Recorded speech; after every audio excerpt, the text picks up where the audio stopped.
Coucou les chéris, coucou les go 5 étoiles et les gars 5 étoiles. Je suis ravie de vous retrouver aujourd'hui pour une nouvelle vidéo. J'espère que vous allez bien. Chose promise, chose due. Voici la vidéo tant demandée. Oui, je sais, j'ai mis du temps avant de la faire, mais ce qui compte, c'est qu'elle soit là. Donc, voici la crème du gel d'aloe vera. Voilà, la crème à l'aloe vera. Sachez qu'il y a plusieurs manières de faire cette crème, mais j'ai préféré opter pour une manière plus simple selon les bourses et selon les pays où vous êtes. Car l'autre façon de la faire, ça vous permettrait sûrement de garder votre crème un peu plus de 6 mois, mais les ingrédients seront un peu plus compliqués à trouver. Mais ne vous en faites pas, cette crème que je vais vous montrer et cette méthode que je vais vous montrer, elle a aussi des bienfaits. C'est pareil comme si vous avez fait de l'autre façon, sauf que cette crème, vous allez simplement l'utiliser maximum une semaine. Et donc, si vous voulez avoir votre crème sous la main, il faudra la faire un peu plus souvent. Donc, pour faire cette crème, cela se passe par 4 phases. Oui. Première phase, nous allons devoir avoir cette mousse que vous voyez là, cette mousse onctueuse. Deuxième phase, nous allons devoir faire pour avoir ce mélange assez jaunâtre. Et troisième phase, nous allons pouvoir obtenir cette crème. Normalement, nous pourrons nous arrêter à cette troisième phase parce que déjà à cette troisième phase, la crème, elle est finie. Elle a tous ses bienfaits. Mais pour les perfectionnistes comme moi, nous allons passer à la quatrième phase pour avoir cette crème onctueuse qui nous permettra d'avoir de longs cheveux. Alors, comment nous procédons? Pour ceux qui n'ont pas regardé ma vidéo, comment obtenir le gel d'aloe vera, ben, allez-y la regarder, ou sinon je vous fais un petit récapitulatif très rapide. Donc, comment j'ai procédé? Eh bien, vous savez comment on procède. On prend la tige d'aloe vera. Voilà, vous lavez cette tige, vous coupez les morceaux, vous coupez plusieurs morceaux que vous mettez dans de l'eau. Vous laissez immerger dans de l'eau environ 24 heures ou 48 heures, cela dépend, pour pouvoir enlever les toxines. Quand vous finissez, oui, d'enlever les toxines, voilà, vous faites en sorte d'un côté, donc vous recueillez les glaçons de gel dans un bocal. Donc vous n'êtes pas obligé pour cette crème de prendre un maximum de glaçons, juste je vous fais un récapitulatif. Donc quand vous avez recueilli tous ces glaçons, vous faites votre gel de manière normale. Voilà, comme d'habitude, vous recueillez votre gel, c'est-à-dire vous mixez le tout comme si vous avez l'intention d'enlever le gel. Sauf que ce qui va nous intéresser, oui, ce qui va nous intéresser, je vous ai dit dans l'autre vidéo de ne rien jeter, ce qui va nous intéresser, c'est la mousse, oui, la mousse au-dessus. Donc, cette mousse-là, oui, cette mousse-là, c'est ça qui va nous intéresser. Mais, ce que vous allez faire, vu qu'il nous faut un peu de gel mélangé à la mousse, vous recueillez votre gel de manière normale, vous le mettez dans un bocal. Si vous, peu importe si vous pouvez pas recueillir énormément de gel, c'est pas grave. Comme je vous ai dit, c'est la mousse qui nous intéresse pour faire notre crème du gel d'aloe vera, pour faire notre crème de l'aloe vera. Donc, quand vous avez fini d'enlever votre gel, cette mousse qui est à côté que je vais mettre, vous avez juste à remister. Pourquoi je remise cette mousse là? Juste parce que j'ai pas envie qu'il y ait comme on appelle des morceaux d'aloe vera encore à l'intérieur, des morceaux de gel d'aloe vera. Donc vous mixez, donc vous pouvez mixer comme ça avec un fouet, vous pouvez mixer avec un mixeur comme ça, ou vous pouvez mettre dans un blender. Moi j'ai opté pour un blender parce que voilà, c'est ce que je trouve facile pour moi. Mais comme je vous ai dit, vous pouvez faire toute la même manière, tous les procédés que vous voulez.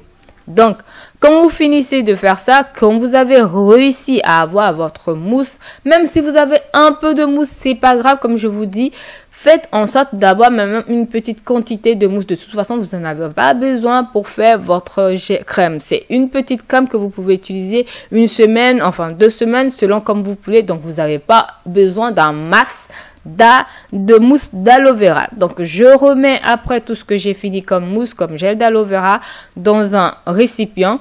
Et j'utilise un procédé. Alors, cette fois-ci, nous n'avons pas besoin de passoire. Vous avez juste besoin d'un linge blanc ou vous avez besoin d'un morceau de collant. Vous mettez cette mousse et vous allez encore encore essayer de faire passer le tout à l'intérieur. Alors, pourquoi est-ce que je procède de cette manière? Parce que vous allez voir vers la fin, ça me permet vraiment de filtrer au maximum. Et comme je dis, c'est une crème et nous ne devons pas prendre de risque d'avoir des petits déchets, d'avoir des débris, d'avoir des trucs à l'intérieur qui ne sont pas bons. Voilà, si jusque-là vous me suivez, c'est bien. Donc, regardez la magie, la magie. Franchement, cette mousse, elle est toute blanche, toute onctueuse, elle est superbe à regarder. Donc, regardez ce que vous pouvez voir. C'est pour ça que je vous cite encore pour vous dire vraiment mixer encore parce que regardez ce que moi j'ai trouvé et tout.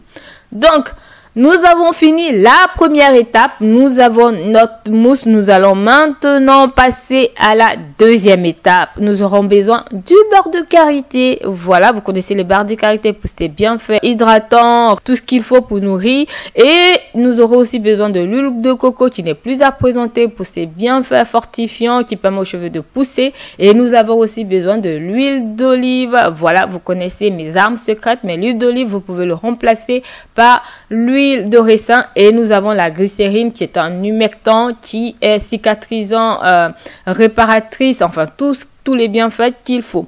Donc, pour le procédé que nous faisons, c'est comme le même procédé pour toutes mes crèmes si vous avez remarqué. Je mets du beurre, je mets un morceau de beurre de karité à feu doux. Après, j'ajoute 2 cuillères d'huile de coco, suivi après bien évidemment de 2 cuillerées d'huile d'olive. Vous mélangez le tout et vous laissez à feu doux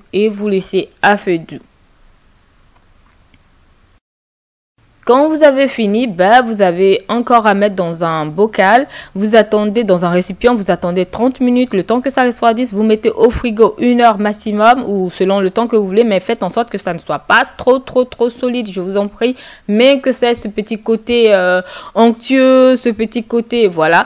Donc, la deuxième partie étant terminée, nous allons procéder pour pouvoir aller à la troisième partie. Voilà, donc vous voyez ce petit côté assez onctueux, jaunâtre, en fait cette belle couleur. Pour pouvoir obtenir la troisième partie, nous allons mélanger une mousse, notre mousse à notre mélange jaunâtre. Ce que vous allez faire, mettez d'abord une cuillerée. Moi, j'en mets 2 cuillerées parce que je le fais de façon visuelle. Mais s'il vous plaît, mettez d'abord une cuillerée de cette mousse avant, quand vous sentez que les choses, avant de mettre une deuxième. Donc, moi, j'en mets 2, mais commencez par une et vous avez juste à faire un mélange. Donc, vous pouvez utiliser une cuillère, vous pouvez utiliser n'importe quel ustensile pour faire votre mélange, pour avoir votre mélange homogène. Moi, j'utilise un fouet, mais ça n'a pas d'importance. Donc là, je bats.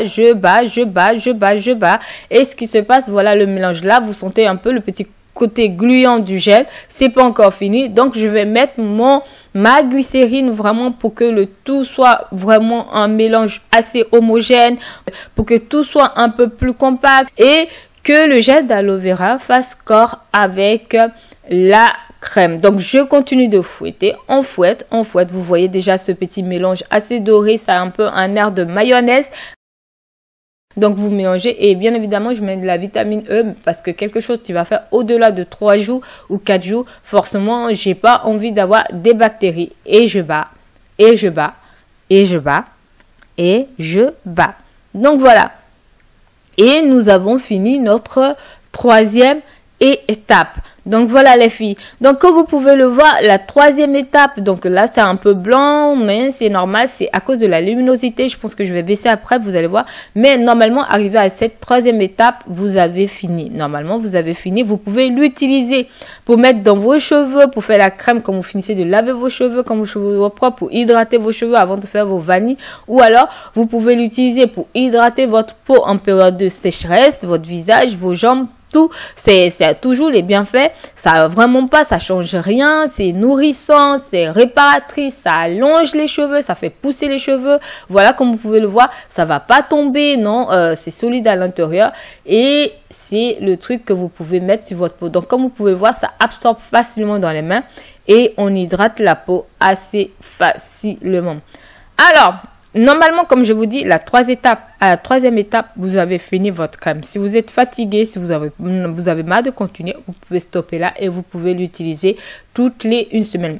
Alors, pour la 4e étape, si vous voulez continuer, c'est vous mettez soit au micro-ondes ou soit vous mettez dans une casserole. Pour ceux qui n'ont pas de micro-ondes, vous réchauffez ça dans de l'eau chaude. Vous posez votre crème à l'intérieur de telle sorte que tout commence à chauffer et tout commence à se mélanger. Donc, comme vous pouvez voir, ça va donner une crème assez homogène. On verra même pas la différence. On verra même pas où se trouve le gel d'aloe vera. Que vous faites, vous prenez cette crème là, vous la mettez soit 1 heure au frigo ou enfin 2 heures, mais vous faites en sorte vraiment que ça ne soit pas froid parce que le gel d'aloe vera avec le froid, vous allez avoir ce petit côté gluant. Avant d'aller vous coucher, quand vous avez fait sortir après 1 heure du frigo, vous posez dans un endroit qui est sec. Moi, je l'ai posé juste sur mon plan de travail. Ouais, voilà, sur mon plan de travail de la cuisine. Et le lendemain matin, voilà, vous avez cette crème qui est là. Cette crème, voilà, onctueuse, mon doigt, il passe, bon, c'est tranquille, voilà. Donc, vous allez trouver un peu de jus d'aloe vera à l'intérieur, mais c'est pas nocif, c'est normal, c'est parce que je l'ai mis un peu au frigo que je l'ai pas laissé reposer assez longtemps. Pour l'utiliser, c'est très simple. Pour hydrater vos cheveux, pour faire vos vanilles, comme si vous faisiez des soins. Ou alors, quand vous réchauffez le gel, cette crème-là au micro-ondes, vous pouvez l'utiliser soit en bain d'huile, c'est comme vous voulez, ou vous pouvez l'utiliser en masse. Vous verrez les bienfaits que cela fera à vos cheveux. Donc, j'espère que cette vidéo vous a plu. Je vous dis à bientôt pour une nouvelle vidéo. Bisous!